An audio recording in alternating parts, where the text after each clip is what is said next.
Prompt generators are kind of cool, and we're going to be talking about two different prompt generators that are going to be in the tools that we've sort of already talked about in this section. Okay, so we're going to be talking about OpenAI's prompt generator, and we're going to be talking about Anthropic's prompt generator. So these tools are good to know about.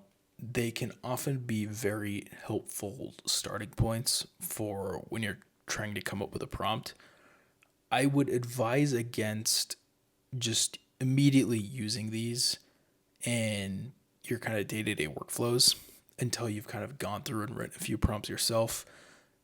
This isn't necessarily where you want to start, but we just want to talk about it here, because this is kind of the tool section, and we do think that these are very helpful. Again, I often will generate a prompt and kind of use that as a starter and then sort of tweak things. And so I think that if you want to pick up similar workflows, I think that's very helpful.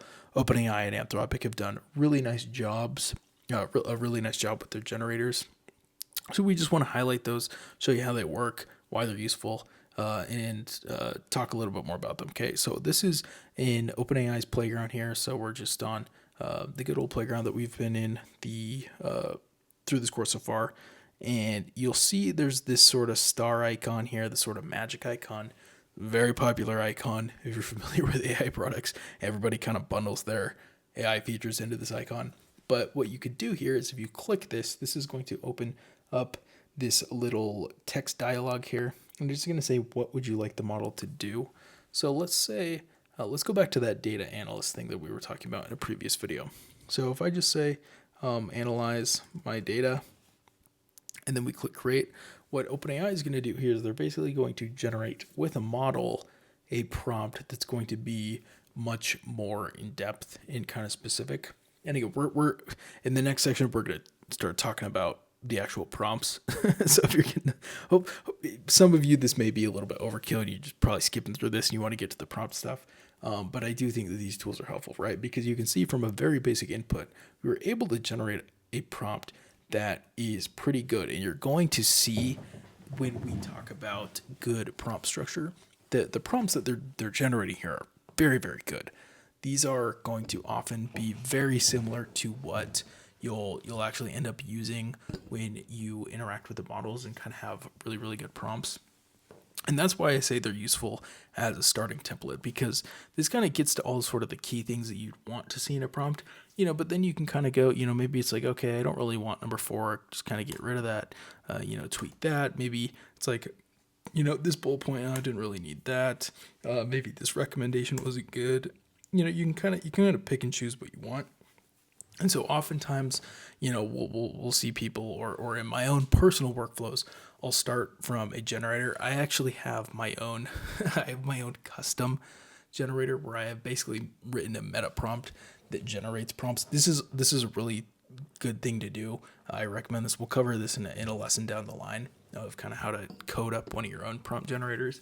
But for now, the OpenAI one will do. Or the Anthropic one will do. So to show you the Anthropic one, again, you're going to want to go to basically where Anthropic's workbench is, except instead of workbench, you want to go to dashboard, and then you'll just see the generate prompt button here. And what you can do here is you can see they have kind of these pre-made ones. So like, let's look at an email one. So I click write me an email, right? This is a very basic 1-sentence prompt. We could generate a kind of fully fleshed out prompt from this.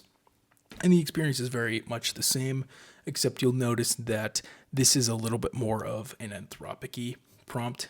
If you read the Anthropic prompting guide that we recommended, you'll notice that some of those principles that they talked about there, they use in their prompt generator here. But again, you're just getting a much better prompt from a pretty simple input.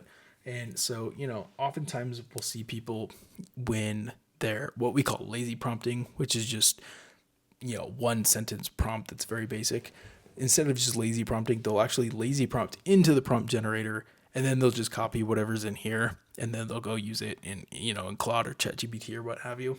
That's something that is actually not the worst workflow in the world. This is something that I do actually quite often if I'm just working in one of the AI chat apps and I just need a really good prompt in a pinch. I'll just kind of use one of these generators.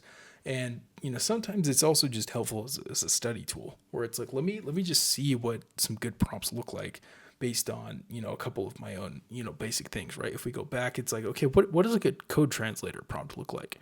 Okay, so we could go ahead and check that out.